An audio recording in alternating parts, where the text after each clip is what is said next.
নমস্কার বন্ধুরা, আজ একটা নতুন রেসিপি নিয়ে উপস্থিত হলাম। রেসিপিটি হলো চিংড়ি মাছ দিয়ে মোচার তরকারি। তো আমি এখানে কলার মোচা কেটে নিয়ে ভালো করে ধুয়ে একটু নুন, হলুদ আর সামান্য জল দিয়ে আমি কুকারে একটা সিটি মেরে নিলাম। আর আমি বেশ খানিকটা চিংড়ি মাছ ভালো করে ছাড়িয়ে সেগুলোকে নুন হলুদ মাখিয়ে কড়াইতে সামান্য তেল দিয়ে ভালো করে ভেজে নিলাম লাল লাল করে। আর এদিকে আমি মোচাগুলোকে একটু হাত দিয়ে চটকে নিলাম যাতে বেশ মাখো মাখো হয় তরকারিটা। আর সেই তেলেই আমি আলু দিলাম, ছোটো ছোটো করে কেটে রাখা আলু ভেজে তুলে নিলাম। আর তুলে নেওয়ার পরে আমি ওই তেলের মধ্যে জিরে, তেজপাতা আর শুকনো লঙ্কা ফোড়ন দিলাম। তারপরে কয়েকটা কাঁচা লঙ্কা দিয়ে 1 চামচ জিরের গুঁড়ো, 1/2 চামচ ধনের গুঁড়ো, শুকনো লঙ্কার গুঁড়ো দিয়ে তারপর আমি আলুগুলো ওর মধ্যে দিয়ে দিলাম। তারপর ভালো করে কষিয়ে নিয়ে তার মধ্যে মোচাটাও দিয়ে দিলাম। সামান্য জল দিয়ে আমি পরিমাণ মতন নুনও দিয়ে দিলাম।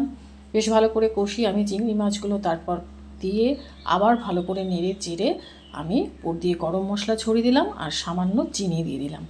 তো বন্ধুরা, এইভাবে রান্না করে দেখলে আমার মনে হয় খুবই ভালো লাগবে। গরম ভাতের সাথে মোচার তরকারি সত্যিই একটা খুবই ভালো প্রিয় খাবার, লোভনীয় খাবার এবং স্বাস্থ্যকর খাবার। এইভাবে করে দেখলে খুব ভালো লাগবে আপনাদের।